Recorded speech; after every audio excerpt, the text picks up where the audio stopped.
Hello and welcome to the BY2 podcast. I'm Zeb. Aemyn's not here though. So I'm going to use this episode to talk about some random pop culture crap. And the time I spent 8 hours converting the power levels of characters in Dragon Ball Z into Krillen levels.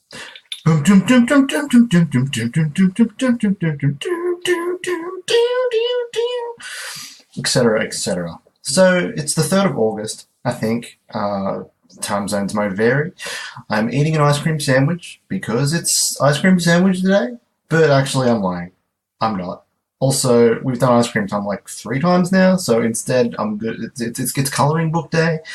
We actually have a partial episode recorded for that, which we may release at some point, but please accept this proxy mini episode in the meantime. Life has been throwing curvy balls, so recording alignment has been a bit difficult lately, so me and Aemyn haven't been able to align our schedules quite right, but that doesn't mean we can't record individually, so surprise, it's just Zeb. Coloring books. You know what my favorite coloring books are? Japanese comics, or mangas if you're into your terms being specific. And you know which manga I've never read? Almost all of them, but especially Dragon Ball Z, though I have watched it. I'll probably watch more of the abridged series better, which I highly recommend, although the abridged series of anything is generally wonderful. Yu-Gi-Oh! Abridged is really good as well. But yeah, Dragon Ball Z is really weird, because like among Japanese anime, it seems to have a unique cultural impact here in the West, with its fanbase standing apart from the rest, where it's on this weird little sliver of a Venn diagram intersect between weeboos but also gym junkies. It's oddly hyper-masculine for an anime. I don't know.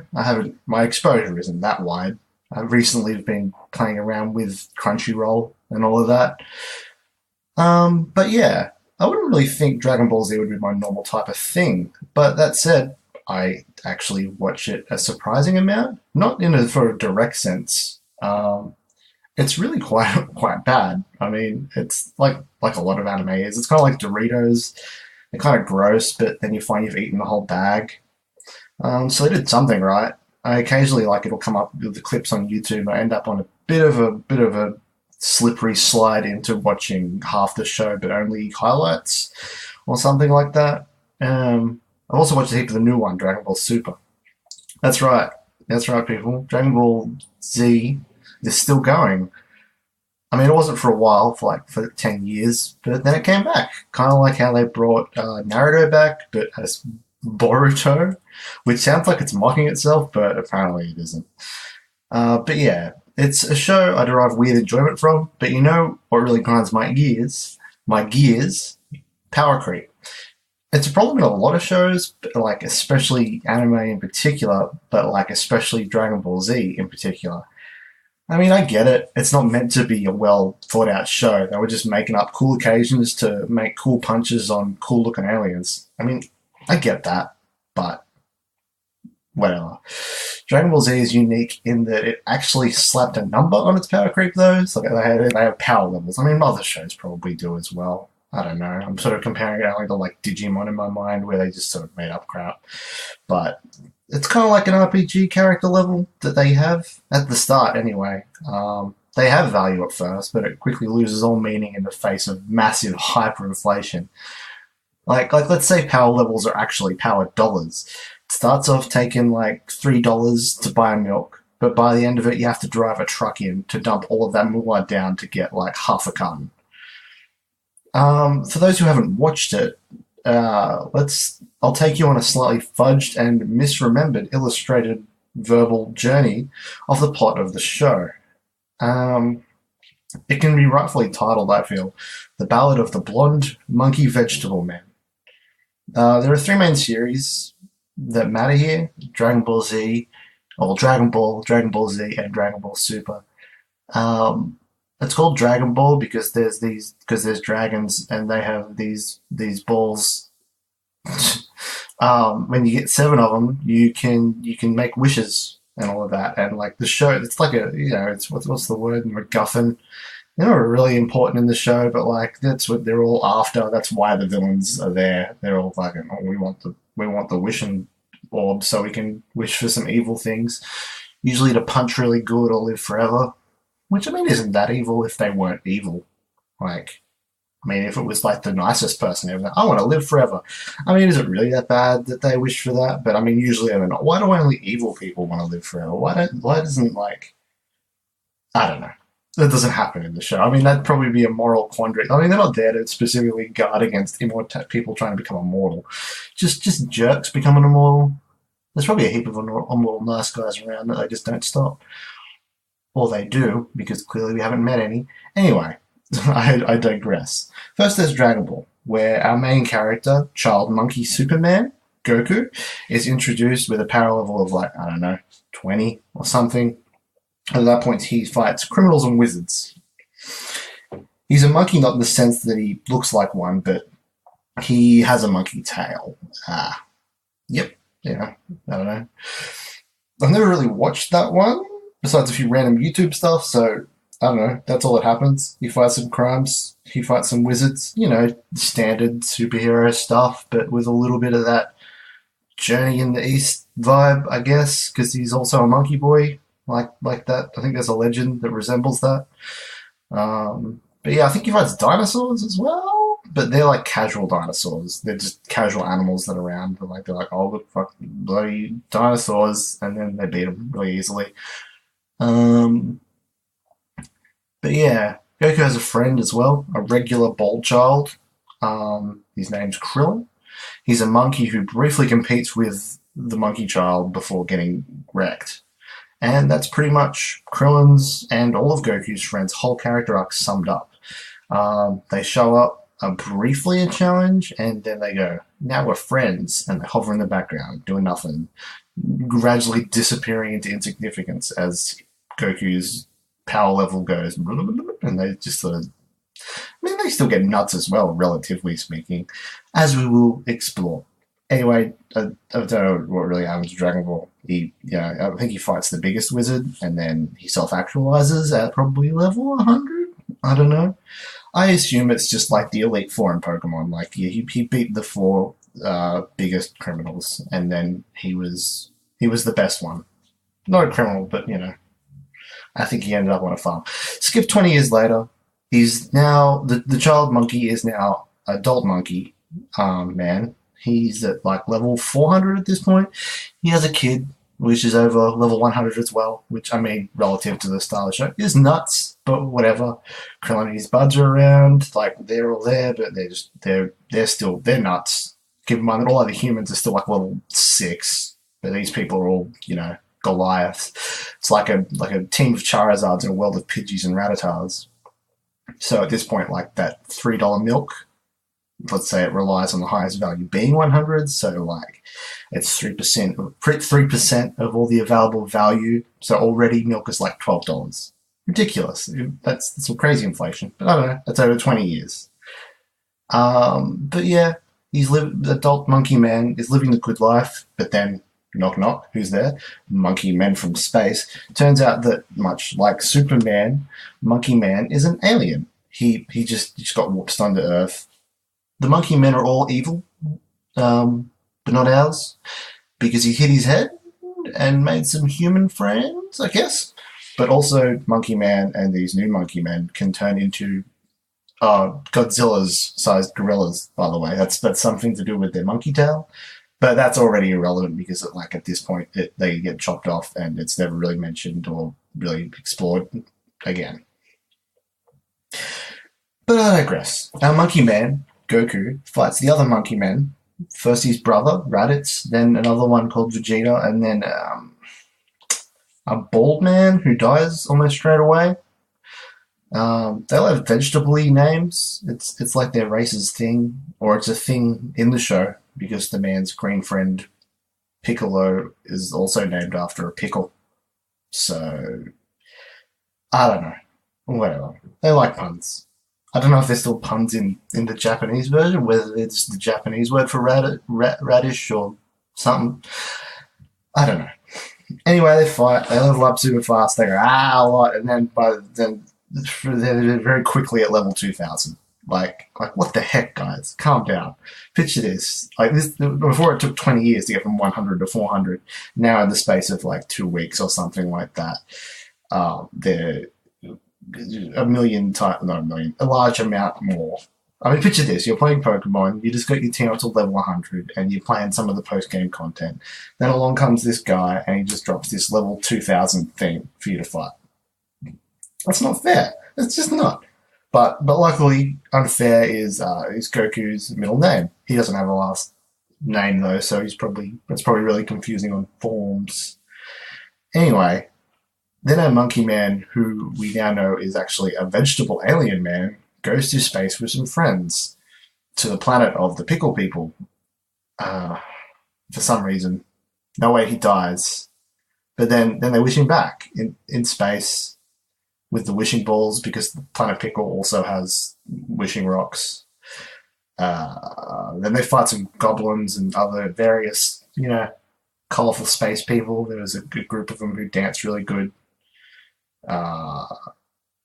Somewhere around that's where the meme happened, where they're like, oh, it's over 9,000. And then that's Goku somewhere around then. So I guess by now point milk is like $270 to like one carton. Mind that that's not $270. Like, that's not that the milk is worth more. It's that the dollar is worth less. But to bring that, inflation, something. Then along comes Space Hitler. Frieza he's called, but he's a jerk. He has an intergalactic empire, so Goku fights him. It goes on for ages. The Space Hitler's face grows out like a kilometer, then it shrinks back. Then it gets really spiky, and then he gets smooth, and then they go for like 10 episodes. And like the little guy who's in charge of the power levels numbers just sort of goes meh, and just like turns the dial way up to 100 million. 100000000. I think that's 100 million. Then our favorite vegetable monkey man, he goes blonde, making 150 million. So, wait, 150 billion? 150 million? Man, that milk's expensive at this point. I assume something. He wins by tricking, but not by just doing a big punch. He like tricks Space Hitler into chopping himself in half with his own space lasers. And he wins. I think he dies, but then he comes back. He does that a lot. Anyway, the humans are also ridiculous now compared to before. They're at like 100,000, levels. But because they're schmoes compared to whatever number that is, they just don't compare. And that's where it ends. But not really. Then they fight some robots, and the number goes up to 250 million. They fight this gross insect man, and it goes up to 900 million. They fight a fat pink thing that turns people into chocolate, which has a level of 8.5 billion. Of that is where they end up by the end of that. I forget the source of where I got all these. Like, this is all, I'm getting this off an Excel document I made about 5 years ago now. But yeah. I think I found a website, or they were like from someone who gathered them off of the manga. They kind of just stopped using them after that because they didn't really have any meaning. They still usually threw out the numbers, but they just sort of didn't care. They were just ridiculous numbers. There's another one there's two others after Dragon Ball Z, but there's Dragon Ball Super, which is the new one, and then there's also Dragon Ball GT, but that doesn't count. When they lose, now where it's at now is because they've had to keep escalating the odds of the show. Like by the end of it, I think by the end of fighting Pink Goo Monster, two of them had to combine to make a new character with a power level of, how do I even say that number? 2.5 trillion? 3.5 trillion? 2.5 trillion? 2,500,000,000,000,000,000,000. It's all meaningless. Now the show is back. Now it's back in the new one, Dragon Ball Super. There's space gods, and like Goku's hair turns red, and then it turns blue, and they fight another Goku with pink hair. And now they're all fighting in a tournament with other similarly overpowered things from other dimensions to entertain the god of all the other gods who, when people lose, he just erases their things because it's also a little child.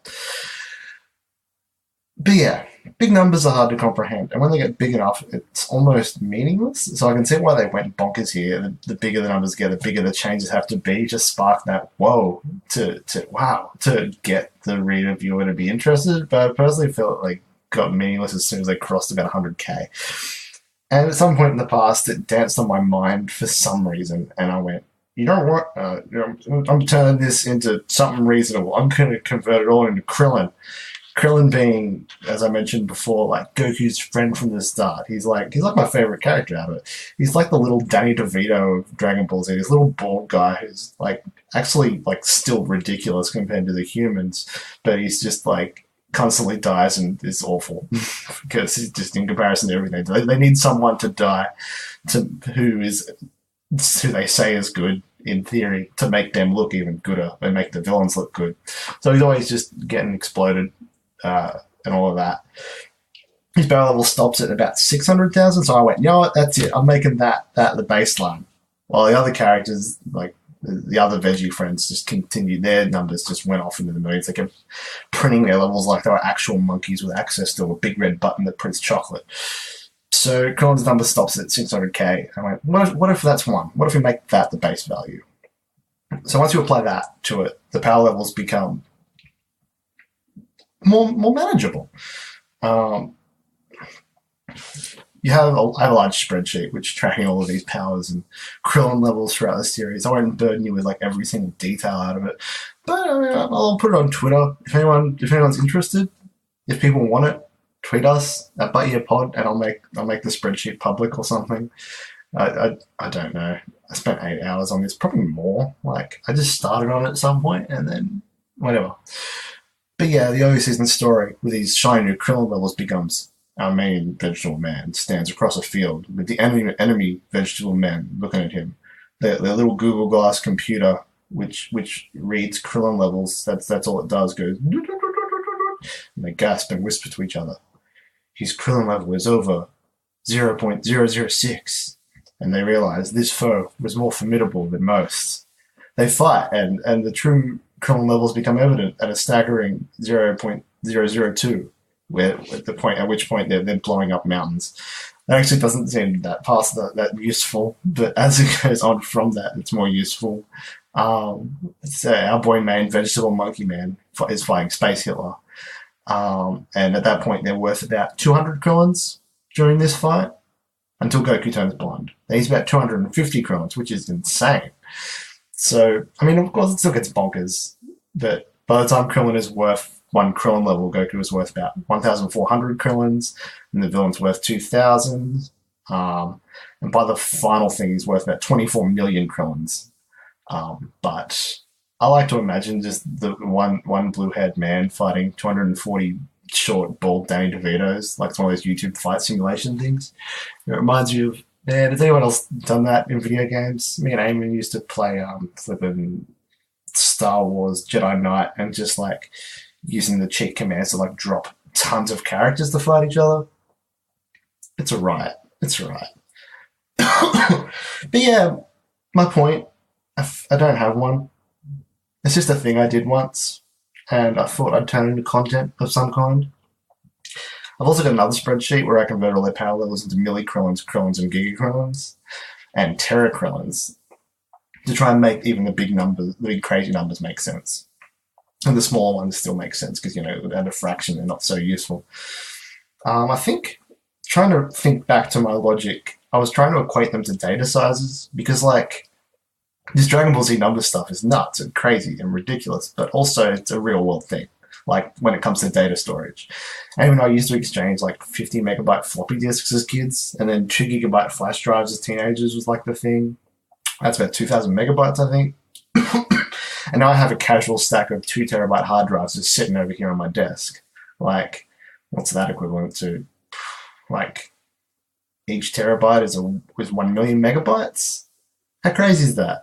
Give it another 10 years and we'll be doing the next one, petabytes. Petabytes? What if there's anyone out there called Peter Bytes, and when that happens, they'll be all like, Peter Byte. Anyway, when I convert that into megabytes on Google, it doesn't even give me a real number. It gave me 1e plus 9. But it's 1,000 terabytes, so what? A thousand million? That's a lot of floppy disks to carry around. So yeah, I guess my point is, if you're using big ass numbers, you need to cut them up into small chunks whenever they get too far over 1,000, or no one will know what you're talking about. That's how you control power creep, by disguising it as just regular creep. Also, ice cream sandwiches are tasty. Probably should have used those instead of milk for my money analogy. That would be more consistent with the day thing. I don't know how I could have tied it colouring in. Always, yeah. Anywho, I'm done. As usual, if you want to track us down, we're on Twitter and Instagram at BY2. And Humblefin is talking about days of the year, but we take a pretty loose approach on writing, so we tend to quickly spin off into the void. This week was a bit different. This mini episode with me just recounting some nonsense from a fairly niche group of interests. But I hope it still had that charming blend of entertaining and disorientating for the right people. So, yeah. Make sure you colour inside the lines. With love, from the But Yeah podcast.